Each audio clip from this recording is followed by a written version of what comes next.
This is the Altitude Daily Podcast. Everything you can't miss from today on Altitude Sports Radio.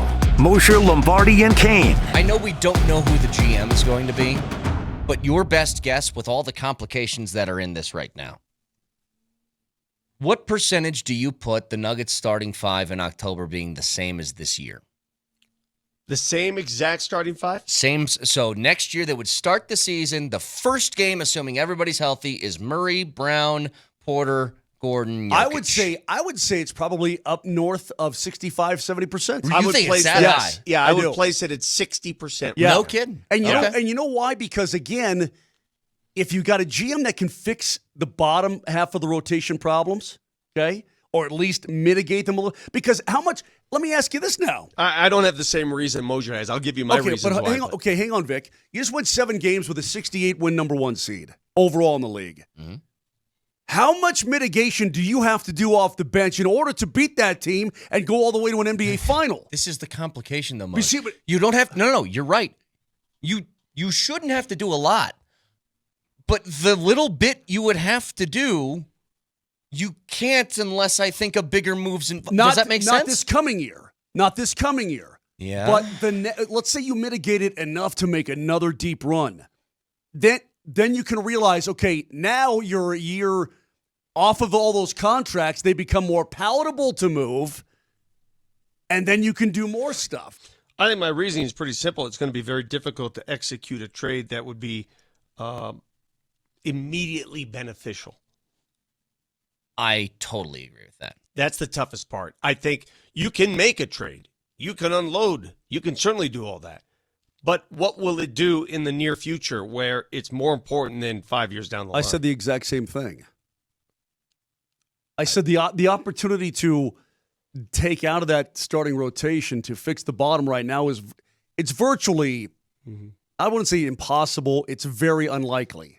Or it's unlikely. It'd be easier to try and regurgitate something in the bottom of the rotation to help you get that much better.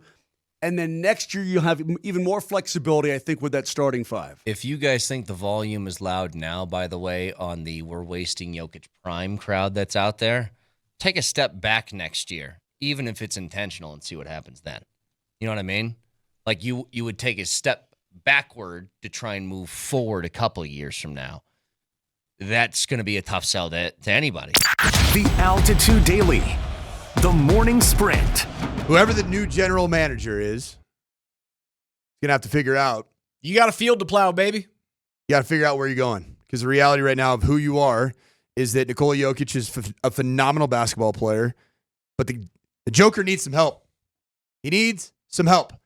And unfortunately, two of your max contract players who have had great moments in Nuggets jerseys are, I wouldn't say damaged goods, but they come with a pretty significant injury history. And it shows up that since the championship run in 22-23, Jamal Murray and Michael Porter Jr. are just not consistent, accountable players. And that's the reality of what you have. You have a sample size now to evaluate off of. What you do with it, who the heck knows? Can you do anything about it? We'll find out. But the new general manager's got to be very creative with how you go about addressing this. Yeah, this is the new NBA. This is what the construction of the first and second aprons were designed to do. They were designed to keep it as hard as humanly possible to keep a championship roster together, for better or for worse. But you are right now going on 7 years without a repeat champion. You are in. Wait, hold on. You are in the parity era of the NBA. And just to be clear to all of our listeners, not just a repeat as in a 2-year in a row. There are 7, this year, no matter how it plays out, there will be 7 completely different champions than anybody in the last 6 years that preceded this.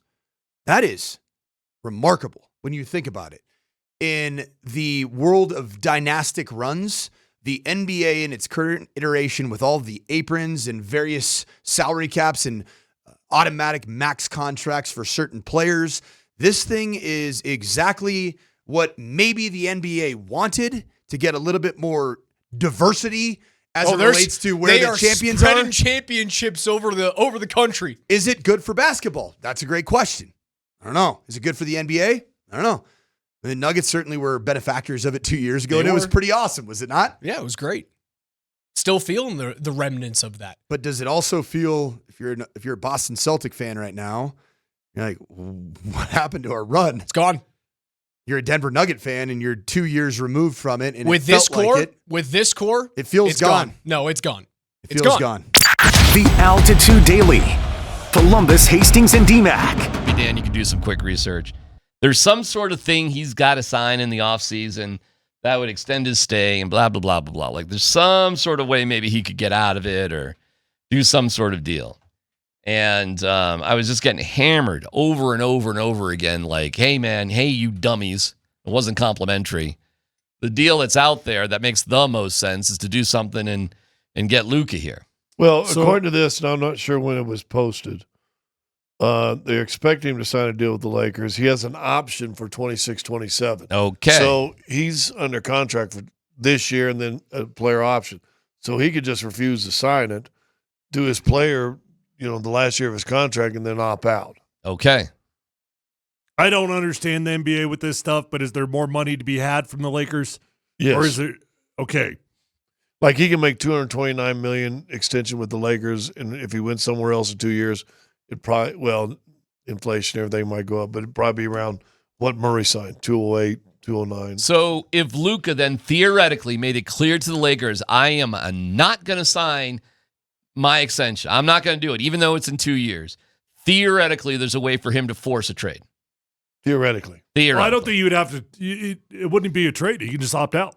But in a year, he's still under contract for 25, 26. If he didn't want to play there next year. Got it. Right. Say, by the way, I ain't signing with you guys. Okay. Right. Like, I'm walking. Yeah, I ain't going to sign I'm not picking this. my option, and I'm not signing so here. You better trade me. Okay. Yeah, he could do that. I mean, that's how a lot of guys try to force their way out. Yeah. Well, Chris Paul, Anthony Davis. I'm not sure if LeBron did that in Miami or if he was just Okay. Let's play it out just a little bit. Just for fun.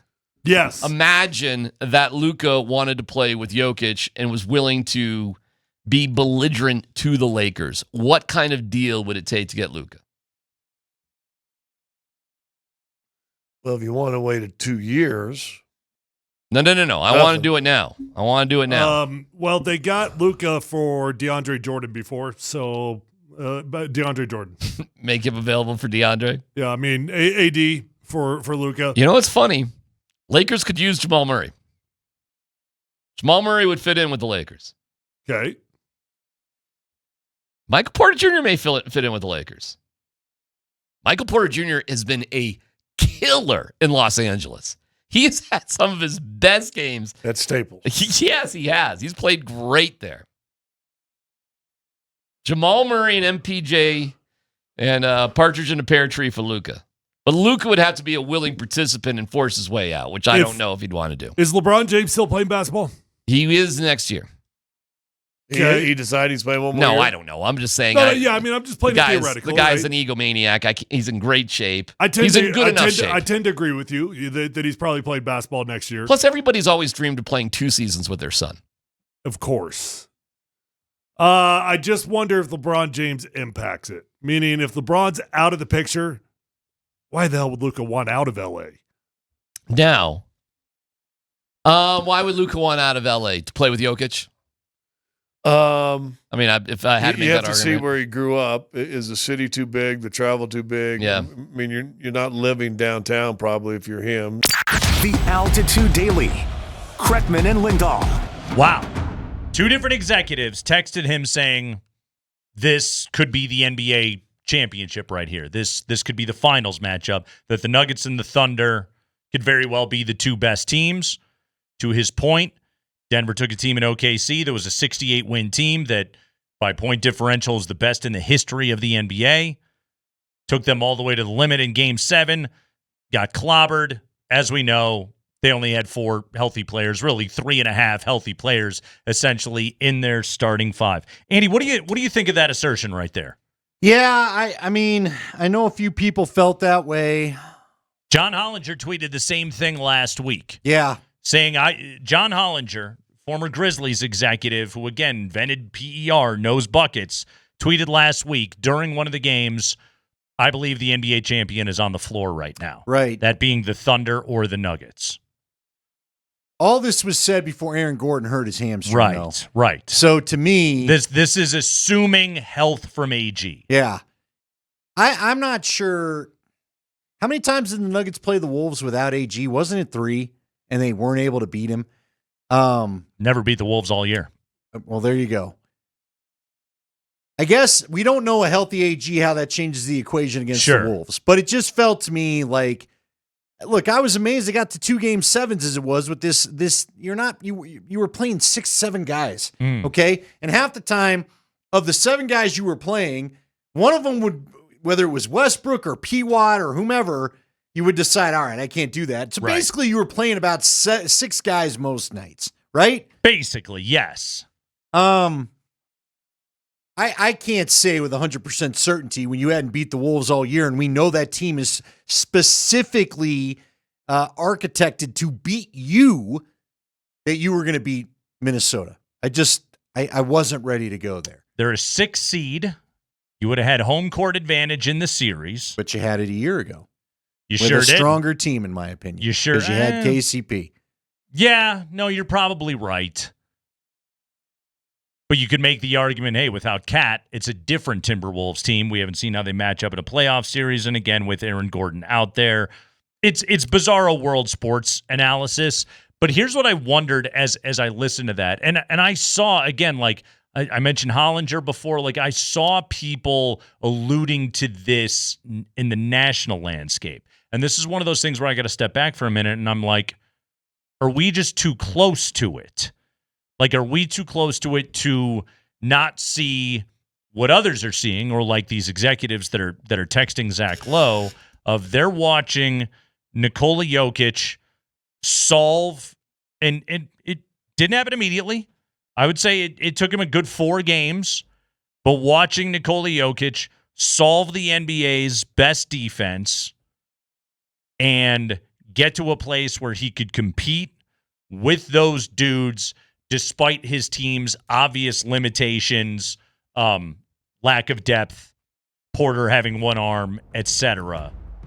That Jokic, his individual brilliance, that he would eventually solve any opponent. You've been listening to The Altitude Daily. Catch us live weekdays on 92.5 FM, the Altitude Sports Radio app, twitch.tv/AltitudeSR, youtube.com/Altitude Sports Radio, and your favorite smart speaker. Say Altitude Sports Radio.